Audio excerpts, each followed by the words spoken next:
Ankleshwar GIDC નજીક કોસંબડી ગામ સ્થિત ગાર્ડન સિટી રોડ પર 15 જુલાઈના રોજ 2 વિદ્યાર્થીઓ પર બેટ વડે કરાયેલા ક્રૂર હુમલાના ચર્ચિત કેસમાં હવે નવો વળાંક આવ્યો છે। આ મામલે પોલીસે જીવલેણ હુમલાનો ગુનો નોંધી મુખ્ય આરોપી ગુરુદેવ ઉર્ફે દેવ પ્રીતમસિંહ જેસર અને તેની પત્ની ભાવિની જેસરની ધરપકડ કરી લીધી છે। બીજી તરફ આરોપીની પુત્રી પર્લ જેસર પોતે ભરૂચ સિવિલ હોસ્પિટલમાં સારવાર અર્થે પહોંચી છે અને તેણે પોતાનો પક્ષ રજૂ કરતા સમગ્ર કેસમાં નવો ધમાકો થયો છે। ભરૂચ સિવિલ હોસ્પિટલમાં સારવાર હેઠળ રહેલા પર્લ જેસરે દાવો કર્યો હતો કે સંસ્કૃતિ અને આકૃતિ પર બેટથી થયેલો હુમલો કોઈ પૂર્વ આયોજિત ષડયંત્ર ન હતું, પરંતુ અગાઉ બનેલી એક ઘટનાની પ્રતિક્રિયા હતી। પર્લના જણાવ્યા મુજબ હુમલાની ઘટના પહેલા સંસ્કૃતિએ તેને વાત કરવાના બહાને મળવા બોલાવી હતી। ત્યાં અવાવરૂ જગ્યાએ સંસ્કૃતિ અને તેના અન્ય મિત્રોએ મળીને તેની સાથે મારપીટ કરી હતી, દુર્વ્યવહાર કર્યો હતો અને શરીર પર સિગરેટના ડામ પણ આપ્યા હતા। આ ઘટના અંગે એવો પણ દાવો થઈ રહ્યો છે કે પર્લ પર થયેલા અત્યાચારનો વિડીયો તેમના જ એક ઉત્તર પ્રદેશના મિત્ર દ્વારા બનાવવામાં આવ્યો હતો, જેથી શાળાના વિદ્યાર્થીઓમાં ભયનો માહોલ ઊભો કરી શકાય। આ મારપીટનો એક નવો વિડીયો પણ હાલ સામે આવ્યો હોવાના અહેવાલ છે, જેને લઈને સોશિયલ મીડિયામાં ભારે ચર્ચા જાગી છે। પર્લના કહેવા મુજબ આ બનાવ બાદ તેણે પોતાના માતા પિતાને સમગ્ર આપવીતી જણાવી હતી, જેથી તેના માતા પિતા સંસ્કૃતિના ઘરે આ બાબતે રજૂઆત કરવા જઈ રહ્યા હતા। જોકે રસ્તામાં જ સંસ્કૃતિ અને આકૃતિ મળી જતા બોલાચાલી થઈ હતી અને ઉશ્કેરાટમાં મારામારીનો બનાવ બન્યો હતો। બીજી તરફ સંસ્કૃતિ પક્ષે પણ પોતાની સાથે ક્રૂરતાપૂર્વક મારપીટ થઈ હોવાના દાવા સાથે ઘટનાનો વિડીયો વાયરલ કર્યો છે। પર્લના પરિવાર દ્વારા પોતાની સાથે થયેલા અન્યાય અંગે પોલીસ સ્ટેશનમાં લેખિત અરજી પણ સબમિટ કરવામાં આવી છે। હાલ પોલીસ બંને પક્ષના આક્ષેપો, સોશિયલ મીડિયામાં વાયરલ થઈ રહેલા વિડીયો અને અન્ય પુરાવાઓને આધારે ઊંડાણપૂર્વક તપાસ શરૂ રાખી છે।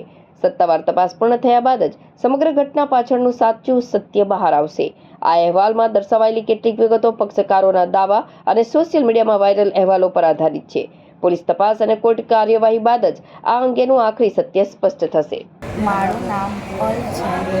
સંસ્કૃતિએ મને फ़ोन કરીને બોलाई गार्डन सिटी में कि हम लोग वहाँ बैठते और हम लोग शांति से सॉल्व करते। પછી મેં ને મારી ફ્રેન્ડ ધ્રુવી ત્યાં ગયા।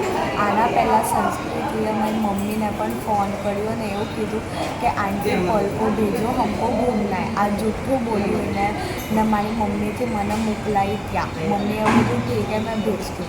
પછી અમે લોકો ત્યાં ગયા। ત્યાં એ લોકો 10 લોકો બેઠા હતા, 7 છોકરાઓ અને 1 છોકરી। સંસ્કૃતિ, આકૃતિ ને જીની ને 7 છોકરાઓ રુદ્રાક્ષ, સમર, રાજવી, વિહાન, ઈશાન એ બેનો ભાઈ છે ને સંદીપ, આ લોકો ત્યાં હતા ને મેં ત્યાં ગઈ પછી એ બધાએ મને મારવાનું એક એક કરીને ચાલુ કર્યું। પછી એ 3 છોકરીઓએ મને નીચે સુવાડી દીધી હતી ને સુવાડીને માર્યું હતું ને પેલા બધા છોકરાઓ ત્યાં હતા એ બધા સિગરેટ ને વેપ પીતા હતા ને એ લોકો ઈશાન એ બધા પણ મારી પાસે આવ્યા ને એ લોકો પણ મને લાતેથી મારવાનું ચાલુ કરી દીધું।